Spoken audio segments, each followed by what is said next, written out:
এই তেঁতুলের চাটনিটা দেখতে যেমন মাশাআল্লাহ হয়েছে, খেতেও কিন্তু অসাধারণ মজাদার, লোভনীয়। খুব সহজ উপকরণ, অল্প উপকরণ দিয়েই কিন্তু এই চাটনিটা তৈরি করতে পারবেন। আর এটা পোলাও, বিরিয়ানি বা সাদা ভাতের সাথেও খেতে পারবেন। হ্যালো এভরিওয়ান, আসসালামু আলাইকুম। কেমন আছেন সবাই? Welcome back to my channel. যারা চ্যানেলটা সাবস্ক্রাইব করে রেখেছেন অসংখ্য ধন্যবাদ।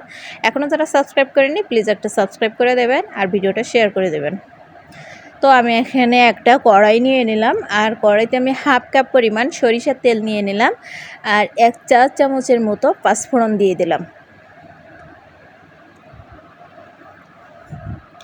তো তারপরে এখানে গার্লিক কুচি দিয়ে দিলাম। আমি এখানে 1.5 টেবিল চামচ পরিমাণ রসুন কুচি এখানে আমি দিয়ে দিচ্ছি।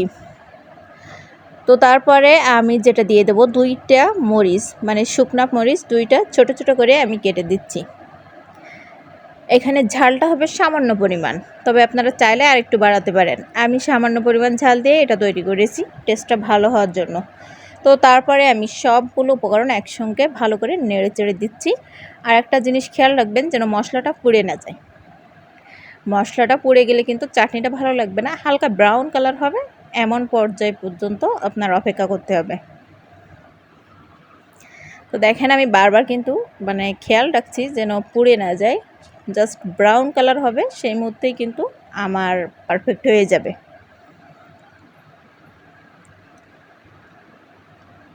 তো এই পর্যায়ে এসে আমি তেঁতুলের কাপটা দিয়ে দিলাম, আর এখানে আমি 1 কাপ পরিমাণ তেঁতুলের কাপ নিয়ে নিলাম। তেঁতুলটা আমি আগে থেকে সারা রাত ভিজিয়ে রাখছিলাম, আর তারপরে বা কয়েক ঘন্টাও গরম পানি দিয়ে ভিজিয়ে রাখলেও হবে। তো তারপরে এটা ভালো করে পানি ছাড়া করে আপনার ছেঁকে নিতে হবে, তবে স্মুথ হবে খুব। তো তারপরে আমি তেঁতুলের কাপটা দেওয়ার পরে ভালো করে একটু নেড়ে চেড়ে দিলাম। আরেকটা কথা, তারপরে দিয়ে দেবো চিনি আমি এখানে 1 কাপ পরিমাণ নিয়ে নিলাম, তবে চিনিটা একটু বেশিই লাগবে। আপনার 1.5 কাপ পরিমাণ চিনি লাগতে পারে এই 1 কাপ পরিমাণে, তবে টেস্ট অনুযায়ী দেবেন যেমনটা আর কি রাখতে চান। আমার টোটালি লেগেছে 1 কাপ আর অল্প একটু পরিমাণ।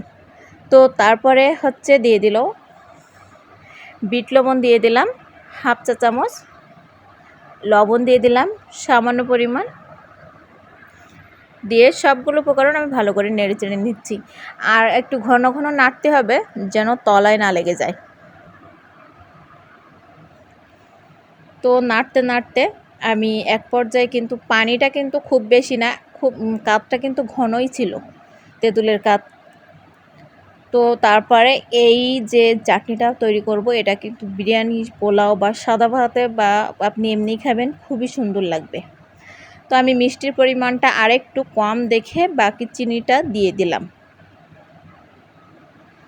তো তারপরে যেটা করলাম সেটা হচ্ছে কিছু কিশমিশ দিয়ে দিলাম।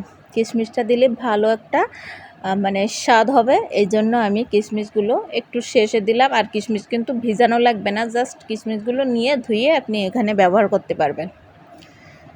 তো দেওয়ার পরে ভালো করে নাড়তে নাড়তে এক পর্যায়ে কিন্তু আমার এটা অনেকটা ঘন হয়ে গেছে। আর একদম লাস্ট পর্যায়ে এসে আমি কিছু পেঁয়াজ বেরেস্তা দিয়ে দিলাম। এটা অপশনাল, তবে দিলে কিন্তু টেস্টটা আরও দ্বিগুণ হয়ে যাবে।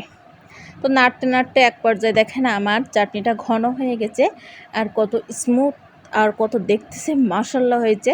দেখলেই লোভ লাগছে, আর জিভে তো পানি চলেই আসছে।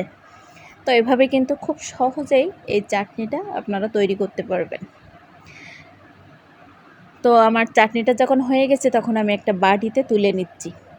তো এভাবে করে আপনারা চাটনি তৈরি করতে পারবেন। বড় বড় রেস্টুরেন্টে কিন্তু এই চাটনিটাই খেতে দেয় বিরিয়ানির সাথে।